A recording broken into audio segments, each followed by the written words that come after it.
호세아서 13장에 나오는 말씀은 이스라엘이 우상 숭배를 지적하면서 탄식하는 말씀이 13장의 내용입니다. 원래 이스라엘 백성들이 숫자가 많지 않습니다. 모세가 애굽에서 나올 때 장정 60만 이렇게 말하잖아요. 근데 지금도 이스라엘 인구는 지금도 역시 60만입니다.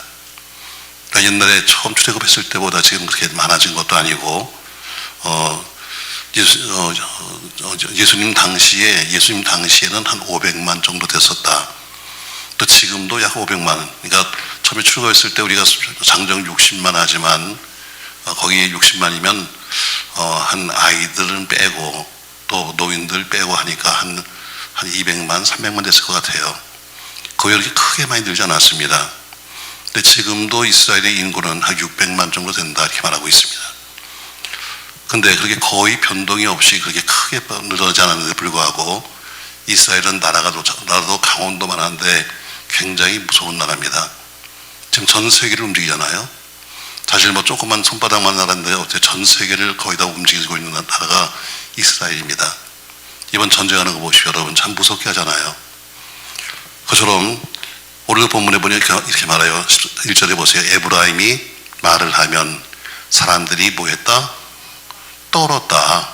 처럼 그 당시에도 그랬고 지금도 그랬고 사람들이 이스라엘이 말하면 떨었습니다. 강원도만도 못한 작은 땅덩어리인데 지금도 세계 사람들은 이스라엘을 함부로 다룰 수가 없습니다. 그 이유는 한 가지예요. 바로 그들이 하나님의 백성이기 때문입니다. 예를 들면 이스라엘이 애굽에서 나올 때 바로가 얼마나 혼쭐이 났습니까, 여러분? 끝내 출애굽시키지 않겠다고 그냥 나름대로 별짓을 다 하다가 결국에는 마지막엔 다 데리고 나가라 하면서 두 손을 번쩍 들었습니다. 하나님이 함께하는 백성은 반드시 두려워합니다. 홍해를 건널 때도 그랬고 여리고를 건널 때도 그랬고 다 두려워했습니다. 여리고성은 난공불락의 성이라고 했습니다. 그 성은 또 기골이 장대하고 키가 크고 정탐꾼들이 가서 보니까 야 저기는 정말 우리는 메뚜기만도 못할 정도로 그렇게 기골이 장대한 사람들이었습니다. 또 가나안 땅은 어때요? 기름진 것도 많았고 먹을 것도 많았고 금, 은, 동철이 많았습니다. 그러니까 이스라엘 백성들에 비하면은 그들은 모든 걸 다 가진 거죠. 그런데 한 가지가 없었습니다. 이스라엘 백성들은 담대했습니다. 여기 사람들은 두려워했습니다. 이게 다른 거예요. 비록 이스라엘 백성들은 사람 숫자가 적었음에도 불구하고 또 전력이 약했음에도 불구하고 그들은 담대했는데 여리고서 어렸을 때 어때요? 이미 저 밖에 온 사람들을 봐면서 둘둘 떨면서 모든 걸 다 가졌음에도 불구하고 그들은 두려웠다고 말하고 있어요. 이게 바로 정신무장이에요. 정신무장. 정신무장 가장 중요합니다. 정신무장. 월남이만한 거 여러분 월남이 무기가 없었나요? 최고의 무기가 있었습니다. 돈이 없었나요? 아니요. 미국에서 한국을 했습니다. 그럼에도 불구하고 지금 것은 뭐예요? 정신이 썩어서예요. 교회도 마찬가지로 정신이 썩어버리면 교회도 망하는 겁니다. 이 나라도 마찬가지로 정신이 썩어버리면 망하는 거예요. 지금 군대가 정신이 썩어버리면 어때요? 망하는 거죠.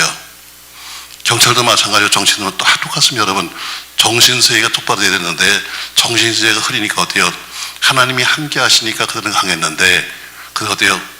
정신세계가 흐릿하니까 어때요? 전부 다 두려운 겁니다. 전쟁 무기가 아무리 많아도 정신무장에 지면 지는 겁니다. 교회도 마찬가지입니다. 아무리 눈이 많고 별짓을 다 해도 영적 정신이 무장이 안 되면 그건 지는 겁니다. 미디안의 군과 기드온의 300용사가 싸웁니다. 미디안은 메뚜기처럼 많다고 그랬어요. 기드온은 300용사밖에 안 됐습니다. 그럼에도 불구하고 간담이 써놓은 것은 300명의 용사가 아니라 오히려 메뚜기처럼 많았던 미디안 군사였습니다. 이유는 한 가지였습니다. 하나님이 함께했기 때문에. 오늘 지금 1절에 보니까 에브라임이 말을 하면 떨었다는 것은 뭐냐면 하나님이 에브라임과 함께했기 때문에 주변 모든 사람이 다 떨었다는 겁니다. 요셉도 보세요, 여러분. 요셉이 종의 신세가 되어서 끌려갑니다. 비록 종이었지만 그러나 그는 어때요? 가난한 고구마라 남들한테 인정을 받습니다. 애굽의 총리가 되었습니다. 이유 한 가지입니다. 하나님이 그와 함께했기 때문입니다. 요셉 한 사람 앞에 애굽 전체가 왕을 비롯한 모두가 전체가 다 절하게 되었습니다. 이유가 한 가지입니다. 하나님이 요셉과 함께했기 때문입니다. 그러니까 결국 하나님이 함께하는 사람, 하나님이 함께하는 민족, 하나님이 함께하는 곳은 존경을 받고 인정을 받게끔 되어 있습니다. 저 여러분 25년도에 하나님이 여러분과 함께 하시기를 주의 이름으로 축복합니다. 똑같이 어느 무리에 갔든지 하나님이 함께 하시면 승리하는 거예요. 저는 오늘 왜 하나님께서 오늘 특별히 4절 말씀 보세요. 4절의 핵심적인 말씀인데 뒤에 보세요 여러분. 나밖에 내가 다른 신을 알지 말 것이라. 다 같이 큰 소리로 나 외에는 구원자가 없느니라. 나 외에는 구원자가 없다. 오늘 이렇게 딱 한마디 하세요. 자, 오늘 왜 이 말씀이 나오게 됐는가? 오늘 1절부터 보면은, 자, 1절 에브라임이 말을 하면 사람들이 떨었도다. 그가 이스라엘에서 자기를 높이더니 바알로 말미암아 범죄함으로 망하였다. 이렇게 말씀하고 있습니다. 자, 오늘 에브라임이 누구냐니까 여러분, 에브라임. 하나님이 요셉은 특별히 하나님께서 두 지파를 만드셨습니다. 큰 아들이 에브라임, 작은 아들이 므낫세입니다. 그래서 요셉에는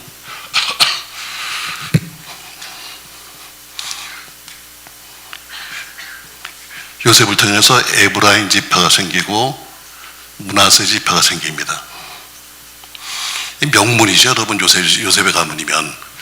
근데 요셉의 아들이니까 명문 가문인데 여기서 여호수아도 에브라임 지파고 나중에 남북이 쪼개지면서 북이스라엘을 만들었던 여로보암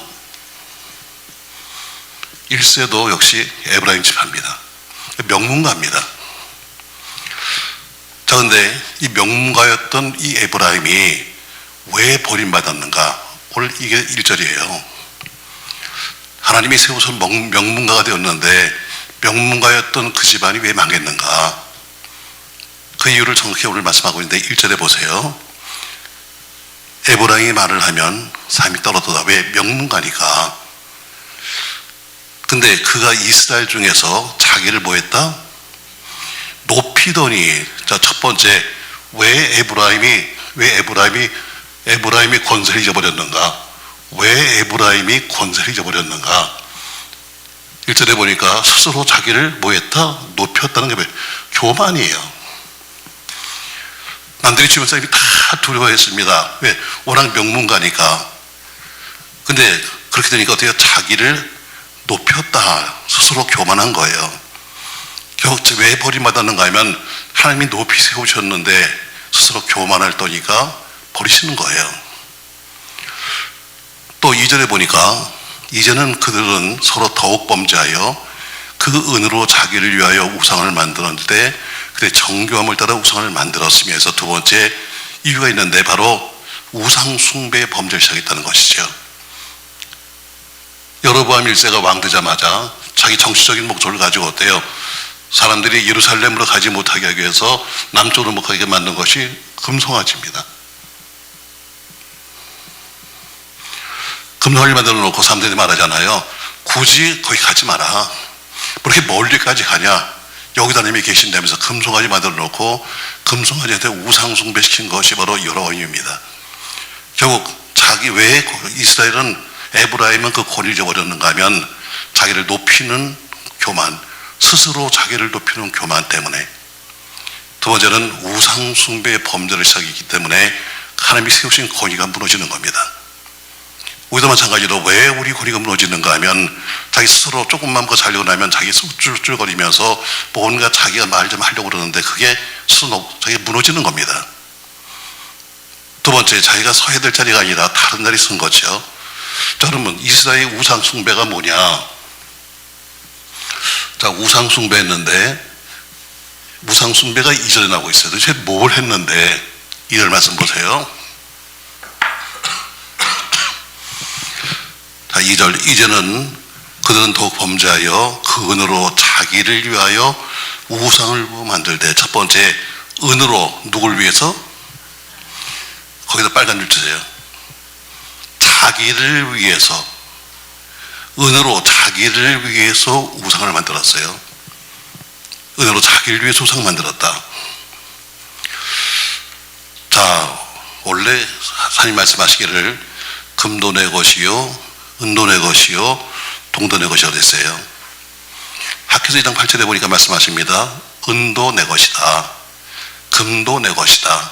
많은 군용이 많이 해서 모든 게 전부 다 하나님의 것입니다. 또 신명기 8장 18절에 보니까 재물을 얻는 것은 하나님이 주신 능력이라고 그랬어요. 근데 하나님이 주신 그 은을 가지고 뭔가 하면은 우상을 만들기 시작했습니다. 그것도 누구를 위해서 만들냐면 자기를 위해서 만들었어요. 우리 여자분들도 뭐 화장하고 금부 지우는 거 다 이쁜 거죠. 이게 지나치면 곤란해요. 지나치면. 신앙생활을 해도 여러분 적당히 해야지요. 어디서 막 지나치게 하고 다니면 그게 우상 숭배가 되는 거예요. 하나님께는 그렇게 짠돌이같이 살면서 무슨 뭐 갖다 다 붙이고 하는 것 때문에 지나치면 이게 우상 숭배로 가는 거예요. 자기를 위하여 왜요? 을을 갖다 사용하는 거예요. 자, 하나님이 금도 내 것이다. 은도 내 것이다. 이건 뭐예요? 그러면 하나님의 것이니까 하나님이 써야 되는데 그것이 아니라 자기를 위해 유용했다는 거예요. 용도가 늘 잘못 쓴 겁니다. 여러분 모든 것은 자기 용도에 맞게끔 써야 되는 거죠. 근데 오늘 은으로 자기를 위하여 우상 만들었다 해서 자기를 위하여 만들었어요. 우상 은으로 자기를 위하여. 자기 위해 여러분 꼭 거기다 주시세요. 여러분 자기 위해. 우상 숭배 시작은 사실 자기 위를 하고요. 멀리잖아요. 여러분 항상 자기 자신이 우상이에요. 내 자신이 제일 큰 우상입니다, 여러분. 항상 내 중심에 내 자아, 내 생각하는 전부 다 우상 숭배 시작이에요. 그리고 이것 때문에 어때요? 은으로 자기를 위해 우상 만들었다 이렇게 말합니다. 또 이어서 보면서요. 자, 2절 다시 한번 읽습니다. 여러분 같이 읽어요. 이제는 그들은 더욱 범죄하여 그 은으로 자기를 위하여 우상을 부어 만들되 자기의 정교함을 따라. 두 번째 보니까 뭐요? 자기의 정교함을 따라 했어요. 정교함. 여러분 정교함이 뭐예요? 그건 자기 재주를 부리는 거예요. 자기 모든 재주를 다 동원시켜서 우상을 만드는 겁니다. 결국 자신의 지혜, 자신의 기술 모든 걸 다 동원해서 만든 것이 오늘 은송한 죄였어요. 자, 열왕기상 12장에 보면은 여로보암이 자기 나라를 쪼개잖아요. 쪼갠 다음에 제일 먼저 한 것이 뭐냐면 아까 말한 것처럼 금송아지 만들었어요. 이거 아무나 할 수 있는 게 아니에요, 여러분. 여러분과 제가 아무리 금을 좋아해도 금 덩어리를 가질 수 있지만 금 송아지를 만들 수 있는 재간이 있어요? 이건 세공은 여러분 아무나 하는 게 아닙니다. 그것은 특별한 기술을 가진 사람만 하는 거예요. 그러니까 오늘 이 여로보암이 자기를 위하여 공교하게, 자기를 위하여 아주 자기 모든 실력을 다 발휘해서 지금 우상을 만든 거예요. 모든 재주는 하나님이 주신 겁니다. 모든 여러분과 저의 기술은 하나님이 주신 거예요. 근데 그것을 가지고 뭐예요? 우상 만드는 데 가서 열심히 파가지고 어때요? 금송아지를 만들어 놨으니 하나님이 네 공교함을 가지고 결국 한 게 뭐냐? 우상 숭배냐? 내가 너에게 준 그 기술을 가지고 한 게 뭐야? 너를 위해서 우상을 만든 거야? 오늘 이 얘기입니다. 아론이 모세는 40일 금식하러 올라갔습니다. 그래서 식경을 받는 사이에 사람들이 오지 않으니까 아론에게 야 모세가 죽었나 보다 야 하면서 빨리 우리 돌아가야 되겠다. 그래서 신 하나 만들어서 가져오랬더니 그가 어때요? 그 금송아지를 만들었습니다. 나중에 모세가 와서 책망하잖아요. 그때 대답이 참 기가 막힙니다. 야 어떻게 너희도 있어야겠냐 했더니 난 잘못한 거 없습니다. 그냥 사람들이 자꾸 또 얘기해서 금을 그렇게 모아다가 불에 집어넣는데 금송아지가 튀어나왔네요. 별걸 다 해. 금을 집어넣는데 금송아지가 지가 또 튀어나왔대요. 이렇게 거짓말을 해요. 왜? 자꾸 거짓은 것을 만드는 거예요. 오늘 첫 번째가 뭐예요? 은으로 자기를 위하여 우상을 만들었고, 두 번째 자기의 공교함을 다해서, 자기의 정교함을 다해서 우상을 만들었다. 또 한 가지 더 기가 막히게 나옵니다. 세 번째 보세요. 자, 그것은 다 은장색이 만든 것이거늘 그들은 거기에 대하여 말하기를 제사를 드리는 자는 송아지야 뭐해라? 입을 맞춰라. 입을 맞춰라. 여러분, 입 맞춘다는 것은 뭐예요? 경배한다는 이야기입니다. 우리가 하나님 앞에 하나님 경배합니다. 이러면 하나님께 입 맞추는 거예요. 찬양으로 입 맞추고 기도로 입 맞추고 입 맞추는 거예요. 근데 하나님께 입 맞춰야 되는데 하나님이 아니라 어때요? 우상을 만들어 놓고 그 가서 금송아지 앞에서 입 맞췄다는 거예요. 그러니까 경배 대상이 잘못된 거죠. 우리 이게 우상숭배입니다, 여러분. 자, 첫 번째, 은으로 자기를 위하여 우상을 만들었고, 두 번째, 자기의 모든 실력을 다 발휘해서 아주 공교하게 실력을 발휘해서 우상을 만들었고, 세 번째는 하나님을 경배되는데 그 경배 대상이 우상으로 바뀌었습니다. 그래서 우상 앞에 가서 이제는 절하는 정도가 아니라 입 맞추자. 자, 오늘 처음으로 들어가서 에브라임 지파는 특별히 하나님이 세우신 지파입니다. 다른 집은 전부 다 한 지파뿐인데 여기는 요셉은 어때요? 두 지파를 만들어주시면서 정말 축복하신 지파예요. 그래서 에브라임 지파의 이름만 들어 남들이 떨었어요. 근데 그런 권위를 왜 잊어버렸는가? 우리가 왜 기독교의 권위를 잊어버렸고 왜 신앙의 권위를 다 잊어버렸는가? 여러분, 과거에 우리 한국에도 뭐 평양에 우리 다 들어온 그 얘기지만, 그러나 과거에 초대교회 때 평양에서는 어때요? 주일날 장사가 안 됐대잖아요. 아무리 문을 열어도 올 사람이 없어. 그래서 장사를 못 했다고 해요. 그렇게 믿었던 우리나라가 왜 이 꼴이 됐는가? 한번 생각해보자고요, 여러분. 왜 이제 기독교인 하면 남들이 오히려 멸시 쳐다보고, 저것도 예수쟁이야? 저것도 목사야? 왜 이 꼴을 하고 있는가? 왜 권위를 잊어버렸는가? 간단합니다, 여러분. 바로 우리가 해야 될 어때요? 자기가 스스로 이제 우리가 뭐 이만큼 우리가 뭐 기독교가 뭐 했으니까, 우리가 교회들이 이만큼 뭐 했으니까 하고 이런 교만 때문에 우리가 무너지고 있는 거 아니겠습니까, 여러분? 두 번째, 우상숭배. 우상숭배 뭐예요?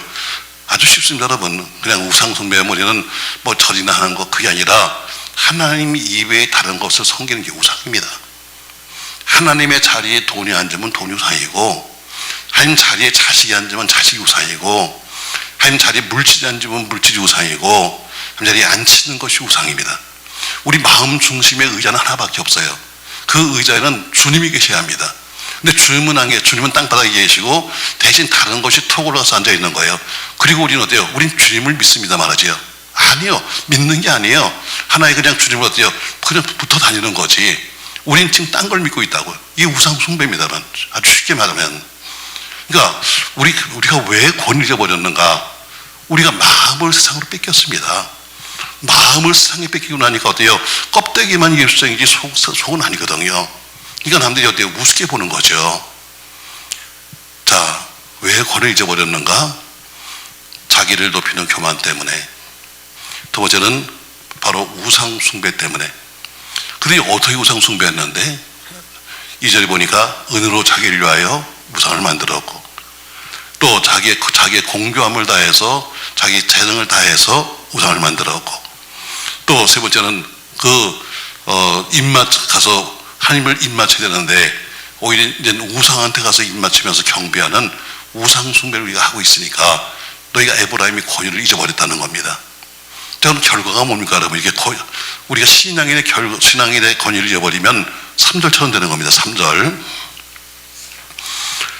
자, 3절 말씀 같이 한번 읽어보시죠. 여러분, 3절. 이러므로 그들은 아침 구름 같으며 쉬 사라지는 이슬 같으며 타작마당에서 광풍이 날리는 쭉정이 같으며 굴뚝에서 나가는 연기 같으리라. 네 가지 말이에요. 아침 구름, 이슬, 타작마당에 날리는 광풍이 날리는 쭉정이, 그 다음에 연기, 이렇게 말합니다. 자, 여러분, 네 가지 특징이 뭘까, 여러분? 네 가지 특징이 구름, 이슬, 쭉정이, 연기, 다 한 가지입니다. 바람이 불면 흩어지는 거예요.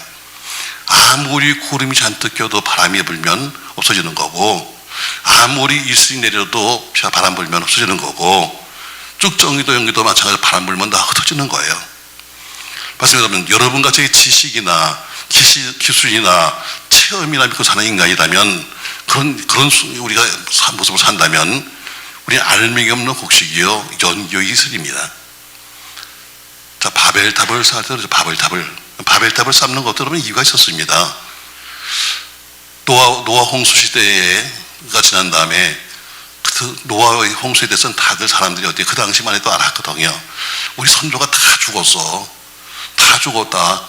저 하늘에서 엄청난 비가 와서 다 죽었어. 하면서 그들은 새로운 문명을 만들면서 걱정거리가 뭐냐면 또 하나님이 또 비를 내리시면 어떡하지? 큰 걱정이에요.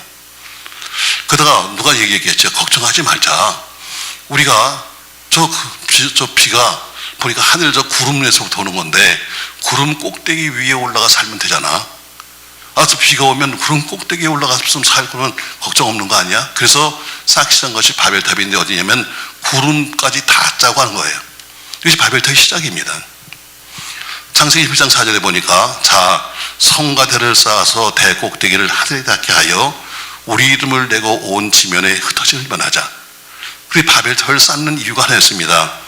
자 보세요 여러분. 자, 성읍과 탑을 건설하여 그 탑 꼭대기를 하늘에 닿게 하여 뭘 내고 우리 이름을 내고 저 꼭대기 하늘 꼭대기까지 가서 어때요? 우리 이름을 내고 두 번째는 뭐예요?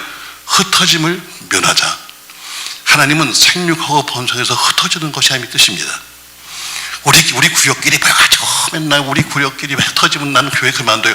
이따위 말하는 것이 아니라 하나님의 뜻은 뭐예요? 번성해서 흩어지는 게 하나님의 뜻이에요. 근데 우리는 거꾸로잖아요. 우리는 아유 목사님 나 구역 바꿔주면 나 그만둘 거예요. 딴 교회를 요 소리 하고 있어요. 이거는 스스로가 하나님의 뜻과는 정반대된 역할을 하는 거예요. 빨리 우리 구역이 돼서 우리는요 구역을 또 만들게요. 이게 맞는 거지. 우리는요 떨어지면요 그만둬요. 요 소리 아주 참 전문가라서 참 많아요. 여기서 물어보세요. 당신 아니냐고.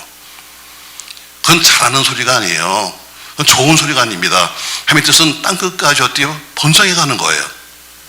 그러니까 자꾸 성장해서 옆으로 퍼져서 땅까지 복음이 가야 되는데 우리끼리 막 뭉치겠다는 것은 여러분 이건 지극히 비복음적인 이야기예요. 오늘 바벨탑을 쌓는 이유가 뭐냐면 바로 그거예요. 우리가 망하지 말자. 비와서 우리 선조는 다 죽었는데 우리는 저 꼭대기까지 대를 한번 쌓아보자. 또 저 위에 올라가서 우리가 지금 이 문명 이거 그대로 유지하면서 그리고 살아보자. 맞습니다. 그것이 바벨탑의 시작이었습니다.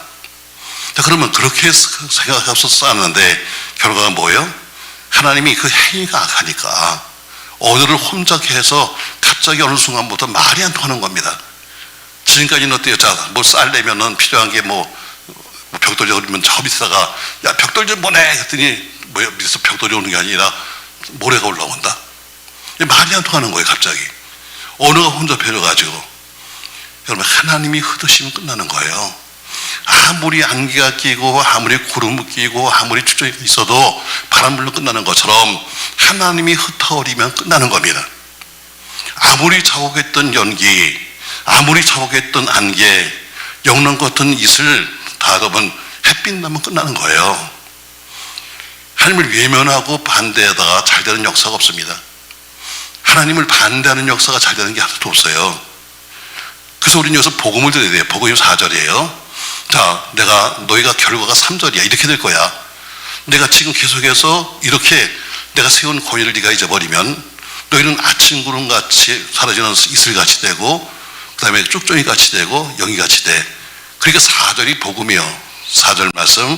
그러나 애굽 땅에 있을 때부터 나는 네 하나님 여호와라.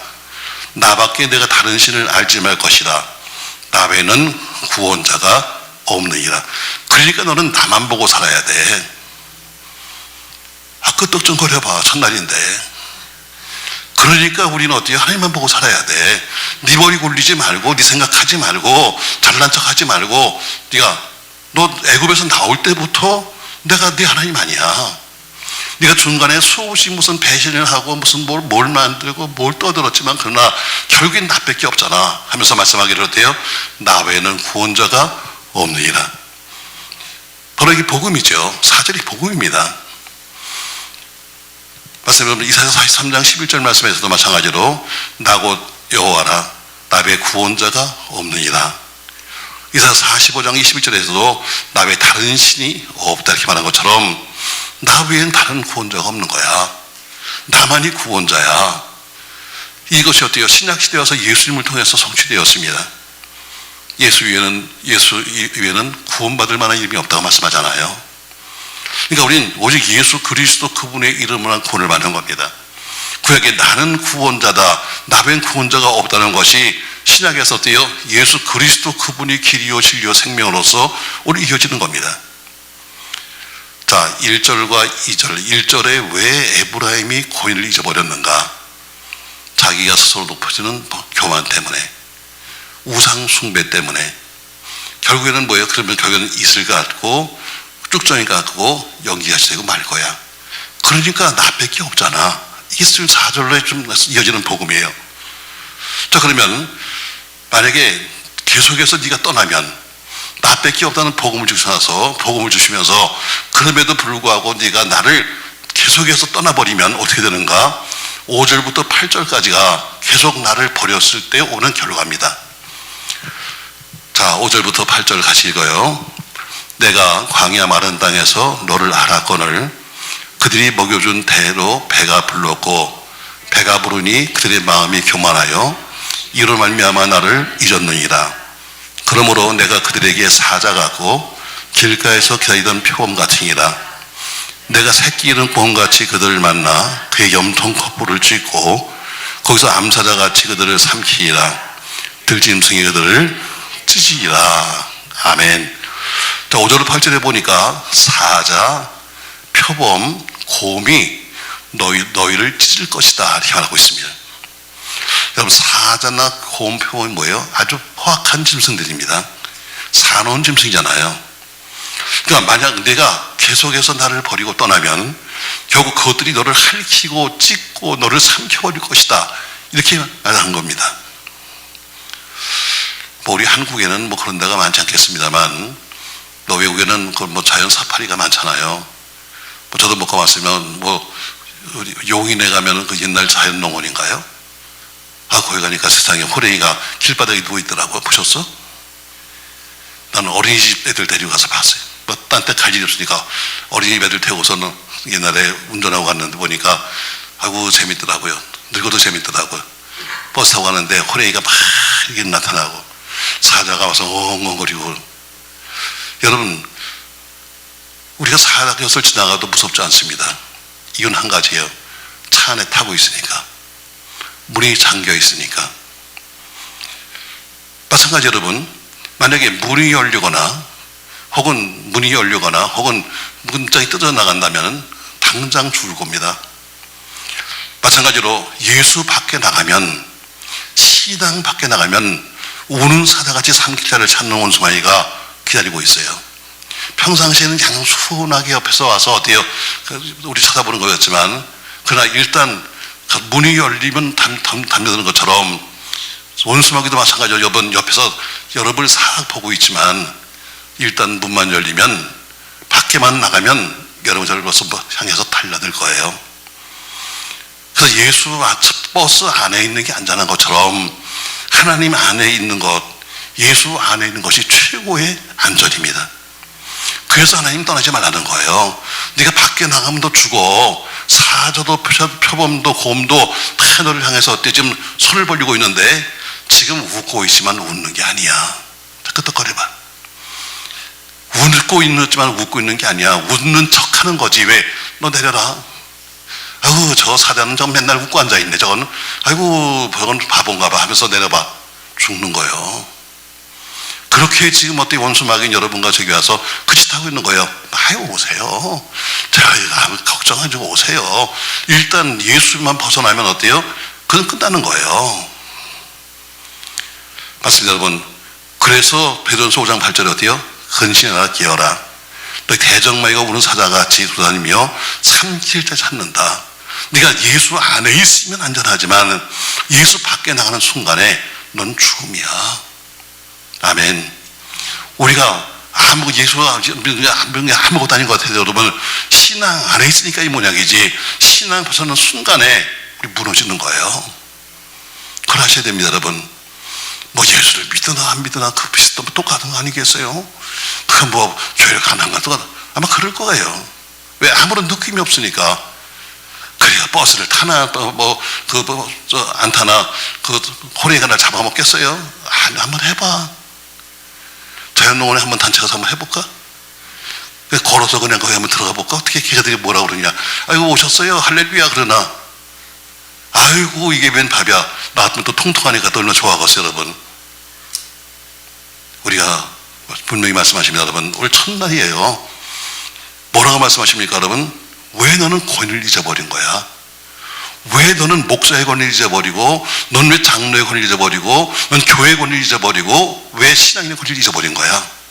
내가 너 세워줬잖아. 특별히 요셉의 지파에서 2지파를 만들어가지고 너 세워줬잖아. 근데 왜 잊어버린 거야? 첫 번째 뭐 때문에? 자기 교만 때문에. 두 번째 뭐 때문에? 우상 숭배 때문에. 용도를 잘못 쓴 거예요. 하나님이 주신 그 은, 하나님이 주신 금, 하나님이 주신 기술, 하나님이 주신 그 모든 것들을 어때요? 자기를 위해 쓰고 다니고 자랑스럽게 밖으로 다니면서 결국에 어때요? 우상 숭배했기 때문에 결국엔 권위를 다 잊어버린 거예요. 그래서 어떻게 권위를 잊어버리니까 3절에 너 그러면 뭐로 비교했는가? 너는 이제부터 계속 나를 버리면은 너는 이슬 같으며 그 다음에 쭉정이 같으며 연기 같으며 아침 구름 같이 될 거야. 바람 불면 날아가는 거야. 그냥 모양새는 평상시에 있는 것 같지만 그러나 환란의 바람만 불면 무너지는 거야. 그러면서 뭐예요? 내가 너 애굽 땅에서 나올 때부터 내가 너와 함께 있잖아. 그러면서 뭐라 그럽니까? 나 외에는 구원자가 없느니라. 나 외엔 구원자가 없느니라. 그리고 여기서 말씀하시기를 그래도 만약에 떠나면 뭐라고 말씀하십니까? 여러분, 너를 기다리는 사자, 표범, 새끼 잃은 곰이, 그냥 곰도 아니에요. 여러분, 새끼 잃은 곰입니다.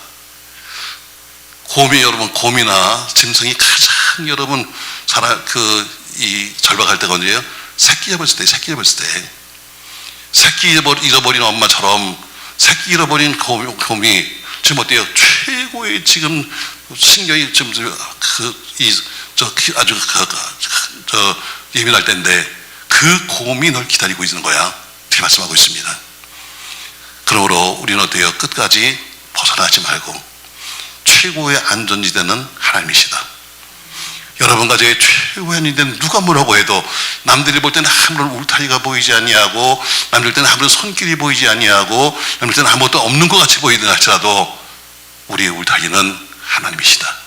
그 안에 있으면 사는 거고 그 밖에 나가는 그 순간부터 밖에 나가는 순간에 어디요? 우린 찢기는 겁니다.